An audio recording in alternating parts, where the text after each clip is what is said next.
ఎప్పుడు పాపాలు పండినప్పుడు ఖచ్చితంగా మళ్ళీ మనం పైకి లేస్తాం. ఈ విషయం ప్రతి ఒక్కరం కూడా గుర్తుపెట్టుకోవాలి. ఎందుకు ఈ మాట కూడా చెప్తా ఉన్నానంటే, రాజకీయాలలో అన్నిటికన్నా ముఖ్యమైన అంశం క్యారెక్టర్, విలువలు, విశ్వసనీయత.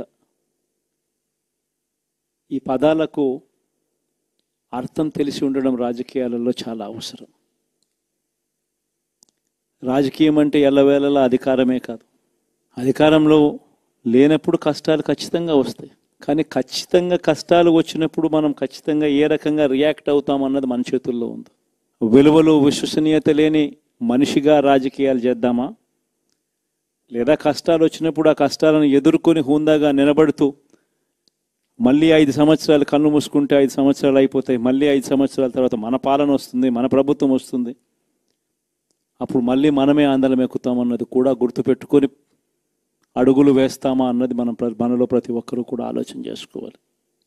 ఇదే మన ప్రభుత్వం అధికారంలో ఉన్నప్పుడు కులం చూడలేదు, మతం చూడలేదు, ప్రాంతం చూడలేదు, రాజకీయాలు చూడలేదు, చివరికి ఏ పార్టీకి ఎవరు ఓటు వేశారు అన్నది కూడా చూడకుండా ప్రతి పథకము కూడా డోర్ డెలివరీ చేయించాం. మనం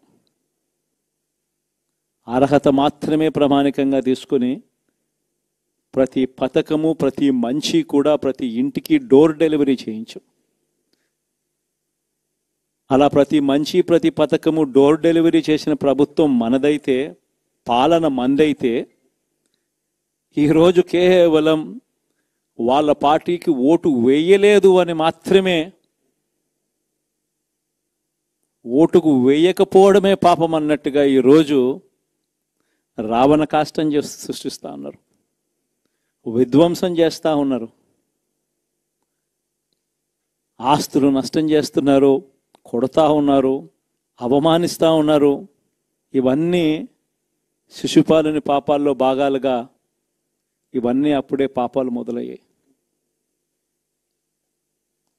ఒకవైపున మనమేమో మనకు ఓటు వేయకపోయినా కానీ ఏ రోజు కూడా డిస్క్రిమినేషన్ చూడలేదు.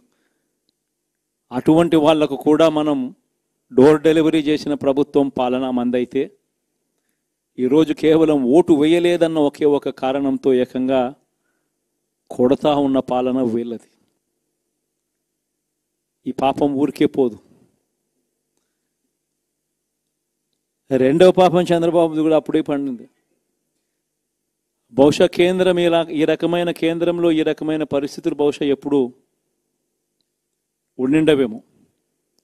ఈ రకంగా కేంద్రంలో 240 ఎంపీలు మాత్రమే వచ్చిన పరిస్థితులు, రాష్ట్రంలో ఏకంగా వీళ్ళకు కూడా ఈ మాదిరిగా మంచి నెంబర్లు వచ్చిన పరిస్థితులు, ఎన్డీఏలో మళ్ళీ చక్రం తిప్పుతా ఉన్న పరిస్థితులు. ఇలాంటి పరిస్థితుల్లో కూడా ప్రత్యేక హోదాను అడక్కపోవడం చంద్రబాబు చేసిన మరో పాపానికి కూడా మరో నాంది. ఇలాంటి పరిస్థితుల్లో కూడా ప్రత్యేక హోదా మనం అడిగి తెచ్చుకోలేకపోతే రాష్ట్రంలో ఏ ఒక్క యువకుడు కూడా క్షమించడు చంద్రబాబు నాయుడు. మనం కొంచెం ఈ పాపాలు పండేదాకా మనం గట్టిగా దీన్ని నిలబడగలిగితే, ముందుకు తీసుకొని పోగలిగితే ఈ పోరాటాన్ని ఆటోమేటిక్గా శిశుపాలుని 100 పాపాలు ఫాస్ట్గా ఎరోడ్ అయిపోతాయి.